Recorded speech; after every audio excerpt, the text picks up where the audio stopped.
शिव की नगरी, शिव के धाम चलते हैं। और कहते हैं कि हम तो सब तो कोई ये शिव कौन है?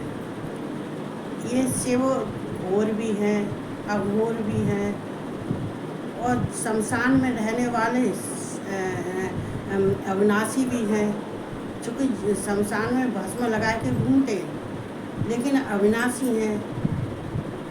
और इनको तत्व से जानने के लिए कहते भगवान शिव में 5 प्रकृति का उसमें समाधान होता है, 5 कलाओं का समाधान होता है। तो ये घोर भी है, अघोर भी है, और ये अविनाशी भी है। लेकिन इनको ये सब समझते हैं कि ये ईश्वर नहीं है, ये तो जन्म, इनको शरीर समझते हैं। जो ईश्वर नहीं समझते, शरीर समझते हैं। जब भ्रम में रहते हैं तो शिव का ज्ञान नहीं होता है। शिव का ज्ञान होता है हमें शिव तत्व को जानने से। तो कोई भगवान है, किसी भगवान को हम शिव तत्व से जानते हैं, तब हम पहचानते हैं। और ये ऐसे नहीं है, अघोर का मतलब ये नहीं है कि ये कहते हैं कि अघोरी नहीं। इनका तो कहते हैं कि अघोर, सद्योजात, वामदेव, अघोर। तो इनको अघोर, जो हमारी जो अग्नि है अघोर, तो इसलिए तो शमशान में रहते हैं। तो भगवान शिव को समझना बहुत मुश्किल का कार्य होता है। देखो, हर एक भगवान को समझने के लिए इतनी परेशानी नहीं होती है, लेकिन भगवान शिव को समझने के लिए थोड़े से ज्ञान की ज़रूरत होती है। हमें अज्ञानता से दूर रह के हमें ज्ञान में प्रवेश करना होता है। और यहाँ पे जो भी हैं, ब्रह्मा जी से लेके जंगम तक सब पशु हैं। ब्रह्मा जी से लेके ब्रह्मा जी से लेके जो यहाँ पर जितनी भी वस्तु है, स्थावर है, वो सब पशु हैं। और उनके नाथ कौन है? पशुपति। और पशुपति कौन है? ये शिव है। जो पशुपति का व्रत करता है और जो उनका उद्यापन करता है, तो वो जन्म जन्म के लिए तर जाता है, उसको मोक्ष मिल जाता है। उसके जन्म में कोई परेशानी नहीं आती है, और उसकी पीढ़ी दर पीढ़ी तर जाती है। जिसके घर में पशुपतिनाथ का व्रत और पूजन किया जाता है, भगवान शिव का रुद्राभिषेक होता है, जिस घर में भगवान शिव का रुद्राभिषेक होता है, जिस घर में भगवान के महामृत्युंजय का बोलता है, जब उनका श्रृंगार भी होता है, और पंचामृत से सबसे दही दूध शक्कर घृत से सबसे उनका स्नान होता है, गंगा जल से डेली स्नान होता है, तो उस घर को तो शुद्ध पवित्र होना चाहिए, बुद्धि भी सही होनी चाहिए। लेकिन इसको क्या कह सकते हैं? फिर कर्म क्या जाएंगे भाई? इसमें कर्म का तो बताइए। जब कहते हैं कि ऋषि मुनि जब पूछ रहे थे, वायुदेव से पूछ रहे थे, ये मल क्या है, ये कर्म क्या है? तो ये मल कर्म से भगवान कहते हैं, भगवान शिव कहते हैं कि जब इंसान के अंदर इतनी गंदगी होती है, इतनी अशुद्धता होती है, इतनी नकारात्मकता होती है, उसके अंदर कोई पुण्य धर्म नहीं होता है, तो वहाँ का है मल पैदा होता है। और मल किसके द्वारा दूर होता है? कर्म के द्वारा। जब कर्म के द्वारा मल दूर हो जाता है, तो भगवान का प्रकृति का मिलन, वही मिलन होता है, उसी को मिलन कहते हैं। वहीं पर संबंध हो जाता है, फिर वो शिव के समान हो जाता है। जब शिव के समान सब शिव की प्राप्ति कर लेता है, इतना सब उसके अंदर से सब कुछ मल हट जाता है, तो शुद्धता आ जाती है, विशुद्धता हट जाती है, तो वो शिव के समान हो जाता है। अब देखो, ये 5 कलाओं में, कल हमने बोला था 5 कलाओं में क्रिया की शक्ति, ये प्रकृति। देखो, ये प्रकृति ऐसे नहीं है ना, प्रकृति का काम होता है, प्रकृति ये माया है, ये जगदम्बा है। भगवान शिव कहते हैं, पार्वती तुम संसार में जाओ, और संसार के प्राणियों को देखो कौन क्या कर रहा है, कैसे कर्म कर रहा है। अच्छा कर दो, कर्म दो होते हैं, अच्छा कर्म और बुरा कर्म। अच्छे कर्म करते हैं तो नरक में नहीं जाते हैं, भगवान शिव की प्राप्ति होती है। और जो बुरे कर्म करते हैं तो नरक में जाते हैं और उनको अनेक तरह की यातनाएं झेलनी पड़ती हैं।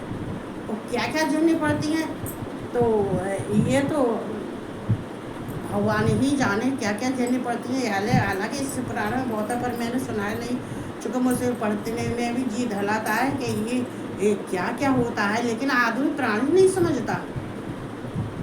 तो इंसान को समझना चाहिए, हम संसार में मृत लोक में आए हैं तो हमें कुछ ऐसी साधना करनी चाहिए जिससे कि हमारा परिवार, हमारा वंश, हमारी संतान सुखी रहे, किसी के सामने परेशानी नहीं आवे। ये सुख और दुख क्या है, ये प्रकृति की देन है, सुख और दुख। तो यहाँ पर प्रकृति का क्या, तो भगवान शिव की 5 कला हैं, लेकिन उसमें भी प्रकृति है, सब प्रकृति का दिया है। कला किसकी है? शिव की। कला 5 कला किनकी है? शिव की है। और उसमें प्रकृति का प्रवेश है, प्रकृति का सब दिया हुआ है। तो कैसे दिया है? देखो 5 कला है, विद्या, कला, राग, काल और नियत। ये विद्या ज्ञान है और ये कला, ये विद्या ज्ञान की क्रिया है। ये क्रिया, ये भी देखो स्त्रीलिंग, क्रिया स्त्रीलिंग, ये प्रकृति, ये कहते हैं कि ये क्रिया है। जो कहते हैं कि क्रिया जो विद्या ज्ञान है, लेकिन इसकी क्रिया ज्ञान की क्रिया क्या है? ये ज्ञान की क्रिया है कला। और राग क्या है? राग ये है जो कहते हैं, ये पार्वती कौन है? भोग। और जीव कौन है? भोग। पार्वती कौन है? भोग। प्रकृति भोग, भोग जीव। भोग कौन भोगता है? जीव। भोग का साधन क्या है? शरीर। क्या हम शरीर, हमारा शरीर ही तो भोगता है। और भोग कौन करवाता है? प्रकृति। और भोगता कौन है? शरीर। तो भोग कौन है? ये शरीर, ये भोग का साधन शरीर है। जैसे कि हमारे मोक्ष का साधन हमारे शिव हैं, हमारी आराधना पूजा है, ऐसे ही पार्वती भोगे हैं और भोग जीव है। और ये शरीर भोग का साधन है। तो यहाँ पे जो भोग का साधन है, जो भोग है, तो वो भोग क्रिया करने वाला, भोगने वाला, उसको कहते हैं भोग। तो वो क्रिया शक्ति है। और ये काल क्या है? जो काल है, जो भगवान से अवेक्षण करते हैं, जिसका अवेक्षण किया जाता है, जिसकी सारी चीज़ों का। और भगवान शिव इनकी जो प्रकृति की जो सारी क्रिया हैं, जो सब कुछ हैं, जो माया जाल में फंसे हुए हैं, वो माया जाल से निकालने के लिए अवेक्षण करते हैं। और फिर नियत होती है तो फिर नियंत्रण करते हैं, उन पर सब पर नियंत्रण करते हैं। नियंत्रण कौन है? नियंत्रणता कहते हैं नियंता, जो नियंत्रण करने वाला, शासन करने वाला। तो शासन करने वाला कौन है? शिव। प्रकृति को बस में करने वाले कौन है? शिव। पुरुष और प्रकृति एक है, भिन्न नहीं है। जो पास में बंधते हैं, तो पास से उनको निकालने के लिए भगवान शिव ही बांधते हैं पास में, और भगवान शिव ही निकालते हैं। तो वो जो कहते हैं कि जो भगवान शिव है, जो सर्वव्यापक हैं, तो माया का अंश तो सब पर ही होता है। वैसे मेरे ख्याल से तो सब पर ही होता है माया का जाल तो सब पर ही होता है, तो वो भगवान से पर नहीं होता है। जो सर्वव्यापक है तो माया का अंश तो उनके ऊपर भी होता है, माया से आवृत तो वो भी होते हैं। लेकिन क्या है कि जब दोनों की शक्तियाँ एक होती हैं तो उनके अंदर कोई गुण नहीं होता, कोई अवगुण नहीं होता, ना कोई दुख होता है ना ही कोई सुख होता है।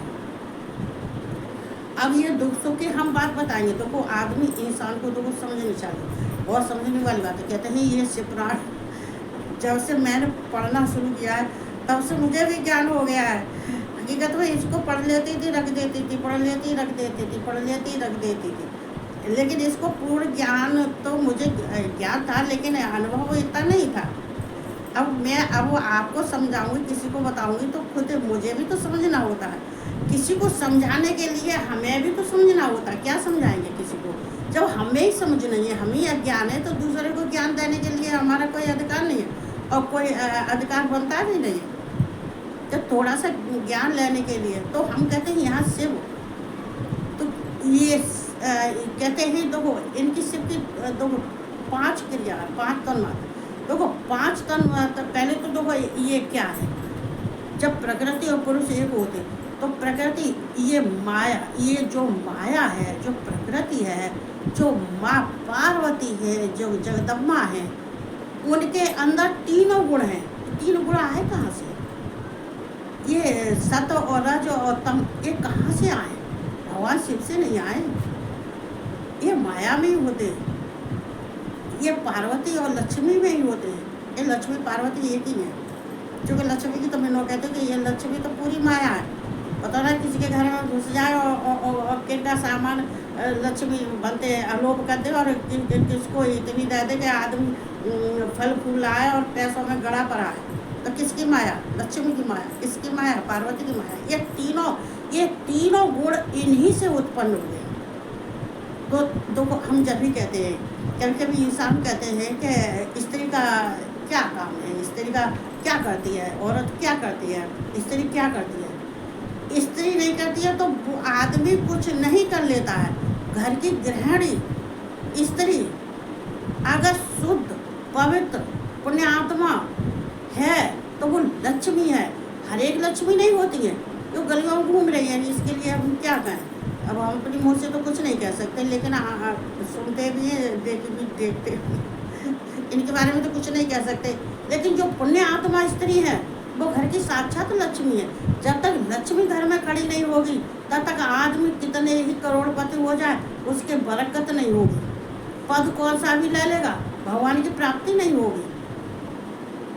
तो क्या करना चाहिए? पद को देखते हैं या भगवान को देखते हैं? जब भगवान हमारे साक्षी हैं, जब भगवान हमारे कहते हैं हमारे भगवान का हाथ है, तो एक पद नहीं अनेकों पद हो जाएंगे, एक पद से अनेकों पद हो जाएंगे। और जब भगवान की कृपा दृष्टि हट जाती है तब क्या उसका वो भी पद छिन जाता है। तो यहाँ ये गुण 3 किस में है? पार्वती में, रजोगुण सतोगुण और रजोगुण और तमोगुण। ये रजोगुण जो सात्विक में रहता है, जो धर्म का कार्य करता है और जो जिसको सुख मिलता है धार्मिक कार्य करने से, भगवान के भजन करने से जो सुख मिलता है उसको सात्विक कहते हैं। और तमोगुणी जो अधोगति में रहता है, ना ही वो कहते हैं नरक में रहता है, ना ही वो स्वर्ग में रहता है, ना ही वो लोक में रहता है, ना ही वो परलोक में रहता है। जो भगवान के पास में बना रहता है वो अधोगति में पड़ा होता है, तो वो कौन है? तमोगुणी। और रजोगुणी कौन है?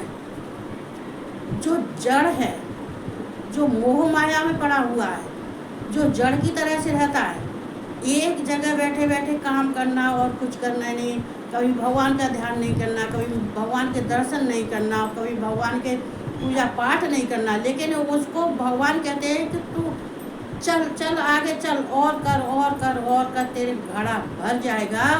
उस दिन जब टूटेगा ना तो उस दिन कोई संभालने वाला नहीं होगा। तो ज्ञान प्राप्त कहाँ से होगा? तो यानी कि 3 माया है, रजोगुणी, सतोगुणी और तमोगुणी। तो हमें जो सतोगुणी में रहता है, सतोगुणी के कार्य करता है, तो माँ पार्वती फिर उनकी माया उनके ऊपर कोई असर नहीं करती है, और भगवान शिव उनको फिर पास में नहीं बांध सकते, क्योंकि वो माया से इन तीनों से परे रहता है। तो वो दुख हो चाहे सुख हो, चाहे कितनी भी परेशानियाँ हो, सब रहना चाहिए।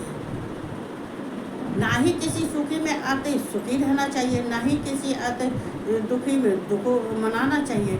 जो भगवान का भजन करने वाले के लिए सुख और दुख कोई मायने रखता है। हाँ, दुख आता है तो भगवान उनको ऐसी बुद्धि कर देते हैं कि दुख को निकाल के अलग फेंक देते हैं। तो यहाँ क्या है, भगवान तो ऊपर भगवान कहते हैं, शिव कहते हैं कि दुख को हमारे पास से बंधने के लिए हम पास में ऐसे नहीं बांधते। पास में जब हम बांधते हैं, जब उनके अंदर इतना मल भर जाता है और कर्म उनके अंदर अच्छे नहीं होते हैं, तो हमें मजबूरी में बांधने पड़ते हैं। तो यहाँ कहा गया देखो, इनकी भगवान शिव की हमारे शरीर के अंदर जो भगवान के अंदर है, वो सबके अंदर भगवान ने प्रवेश किया हुआ है। तो वो इसमें जो 5 तन मात्रा होती है शरीर के अंदर, 5 तन मात्रा होती हैं, तो 5 भूत होते हैं, 5 ज्ञानेंद्रियाँ होती हैं, तो 5 कर्मेंद्रियाँ होती हैं, और महतत्व, चित्त, बुद्धि, मन, अहंकार, 4 ये होते। ऐसे नहीं आदमी तर जाता, आदमी को ऐसे मोक्ष नहीं मिलता है।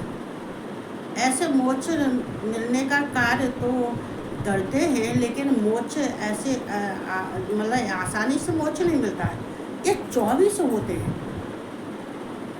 गायत्री मंत्र के भी शब्द कितने होते हैं, अक्षर कितने होते हैं? 24 होते हैं। और जो भगवान शिव के, जो भगवान तत्पुरुष के जो होते हैं, वो भी 24 होते हैं। ये 24 की मात्रा कुछ अलग ही है। इन 24 में अगर रह के इंसान अगर इनको पार कर जाता है, तो कहते हैं कि ये तो बाहरी चीज़ है, ये इंद्रियाँ हैं, ये मन है, ये चित्त बुद्धि, ये बाहर की है, ये बाहर की क्रिया है, ये बाहर का कार्य करती है। लेकिन हमारे अंदर का जो हमारे अंदर आत्मा है, और इसको जीव भी कहते हैं, इसको परमात्मा भी कहते हैं। तो ये जो हमारे अंदर जो आत्मा है, तो इसके लिए बाहर की क्रिया से कोई मतलब नहीं होता है। लेकिन बाहरी क्रिया जब अपना कार्य शुद्ध पवित्रता से करती है, अपने मन को कंट्रोल में रखना, अपनी बुद्धि को कंट्रोल में रखना, अपनी इंद्रियों को बस में रखना, अपने मन को बस में रखना, तो आत्मा अपने आप पवित्र हो जाती है। और देखो, आत्मा ना ही कोई स्त्री है। तो बहुत कई जगह हमने सुना है, मतलब बहुत कहते हैं, तो मैं सुन लेती हूँ कि नहीं, जो पुरुष होता है तो वो पुरुष का ही जन्म लेता है मरने के बाद में, और जो स्त्री होती है तो मरने के बाद में स्त्री ही जन्म लेती है, स्त्री के रूप में ही जन्म लेती है। ऐसा कुछ नहीं है। ये आत्मा ना ही स्त्री है, ना आत्मा पुरुष है, ना आत्मा नपुंसक है, ना मतलब आत्मा का किसी से कोई संबंध है कि हम स्त्री हैं। ये आत्मा है। जब मनुष्य की आत्मा, और ये आत्मा अदृश्य, इसको आत्मा को हम कोई देख नहीं पाता है। किसी को कोई न कहे कि हम आत्मा को देख लें, तो इस आत्मा को कोई नहीं देख पाता है। ये अदृश्य होते हैं। एक बताओ, भगवान की सब पूजा करते हैं, किसी ने भगवान को देखा है? किसी ने शिव को देखा है? किसी ने कृष्ण को देखा है? विष्णु को देखा है? माँ जगदम्बा को देखा है? और सबके सामने आते हैं, सबके सामने रहते हैं,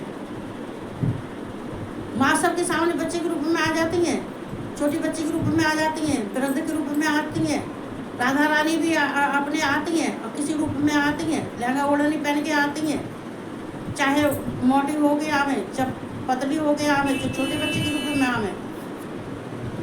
भगवान से बातें किसी ने देखा है? इन शक्तियों को ये अदृश्य होती है किसी को। तो ये आत्मा क्या है? ये आत्मा हमारे मन और विचारों की है। हमारा मन और विचार, ये हमारा मन और विचार ही हमारी आत्मा है। कहते इसकी आत्मा बहुत गंदी है। तो कैसी गंदी? क्यों गंदी? मतलब आत्मा गंदी कैसे? इसका कारण भी तो होगा कि आत्मा गंदी है। आत्मा गंदी है इसलिए गंदी है क्यों? उसको गंदा कर रखा है। गंदा करने वाला कौन होता है? मनुष्य होता है। आत्मा को गंदा करने वाला होता है। जी आवे वो करता है, जी आवे वो बोलता है। किसी पुरुष सत्पुरुष का किसी का आदर नहीं करता है, सत्कार नहीं करता, उसके विचार गलत है। जब उसके विचार गलत है, जिसके सम्मान नहीं करेगा, किसी की उसको पहचान ही नहीं है दुनिया। उसके आंखों पे इतनी पट्टी पड़ी होती है कि उसको जिंदगी में किसी की पहचान नहीं है। वो अहंकार में इतने डूबे होते हैं कि किसी की बात को सुनते समझते भी नहीं है। तो क्या है? आत्मा गंदी। तो क्या है? ये विचार, ये आत्मा विचारों की। देखो आजकल मैं हकीकत बताती हूँ। मैं कहती हूँ मुझे पता नहीं ये इतना ज्ञान थोड़ा सा जो कुछ भी दिया लोगों, जो व्यास गद्दियों पर बैठे हुए हैं, जो कथा कहते हैं, वो इस तरह से नहीं समझाते हैं। वो अपने ठो से कहा और गाने बजाने करे और ठो से कहा, टोटका टमनाका बताया, 3 घंटा उनके पूरे हो गए। नहीं, अरे हमने जब हमारे सामने भगवान बैठे हुए हैं तो भगवान का कार्य करो। ब्रह्मा विष्णु और हैं, ये भगवान शिव का कार्य तो करने आए। कार्य के लिए तो भगवान ने उत्पन्न किए हैं। तो कार्य के लिए उत्पन्न किए तो क्यों किया है? मनुष्यों को कहते हैं गलत मार्ग से हटाकर अच्छे मार्ग पर ले जाना, उनको मुक्ति देना, संसार में धर्म के कार्य करना, पुण्य कार्य करना, अच्छे कर्म दो, बुरे कर्म, 2 कर्म बताएंगे इसमें। तो किसी को समझाने के लिए तो हमें वो चीज़ कहनी चाहिए जो कि मैं इस बात को नहीं कहती हूँ मेरे अंदर ज्ञान है कि बुद्धि है। मैं वो बात कहती हूँ जो इस पुराण में लिखा हुआ, इंसान भटका हुआ तो उसको भटके हुए रास्ता दिलाना अच्छे मनुष्यों का कार्य होता है। यही तो धर्म है, यही कर्म है। तो ये कर्म के ऊपर तो है ही। अगर तुम ऐसे कर्म नहीं करोगे तो भगवान से क्यों ये क्या कहते हैं प्रलय होती है? तो वो भगवान शिव से ही उत्पत्ति होती है और भगवान शिव में ही प्रलय होती है, भगवान शिव में ही विलय होती है। तो कहते हैं प्रलय और भगवान में ही सारे समा जाते हैं, सब भगवान से ही है सब। देखो भगवान का ना आदि है ना अंत है। आदि में भी शिव थे और अंत में भी शिव ही रहेंगे। जो बीच में आए थे वो अवतार लेंगे, अवतार लेने के बाद फिर दूसरा अवतार लेंगे, दूसरा अवतार तीसरा, लेकिन इनका तो कोई ऐसा कार्य है ही नहीं है। जो तो न इनका आदि है ना अंत है। और ये कहीं भी बालक के रूप में भी पहुंच जाते हैं अपने जो किसी रूप में, वैसे अनेक रूप धारण करते हैं।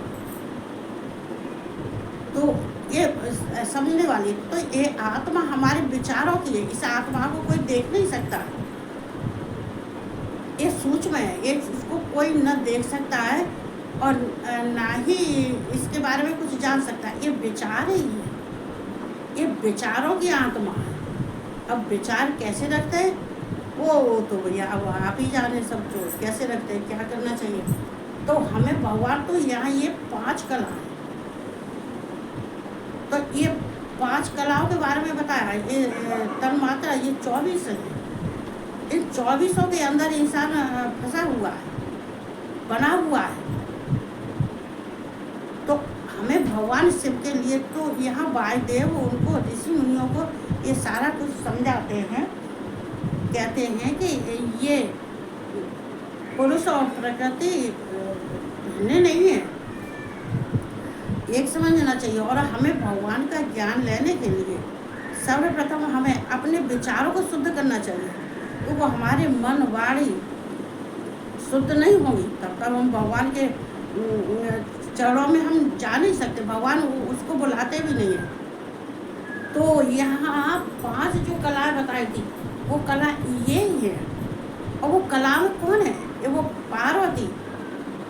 तो वो चित्त बुद्धि ज्ञान क्रिया ये माँ पार्वती है। जब तक आगत में चेतना है, और बिना चेतना के कौन इंसान रह सकता है? अगर किसी में चेतना नहीं हुई, जड़ होगा, तो जब जड़ होगा और चेतना नहीं होगी तो आदमी क्या कर लेगा? तो हर एक इंसान में चेतना होती है। तो अब चेतना होती है तो स्त्री पुरुष जो है अलग होते हैं? अलग नहीं होते, एक ही होते हैं। बिना चेतना के आदमी बेकार, बिना बुद्धि के आदमी बेकार, बिना ज्ञान के आदमी बेकार, और क्रिया और कर्म करने वाला। देखो ये क्या है? कारण। कारण कारण ही कार्य है। देखो अभी आगे मैं फिर आती हूँ, चलो फेसबुक लंबा हो जाता है। अभी गई और अभी आई, इसलिए भगवान शिव का स्मरण करना चाहिए। और अभी गई अभी आई, इसका दूसरा पार्ट है भाग।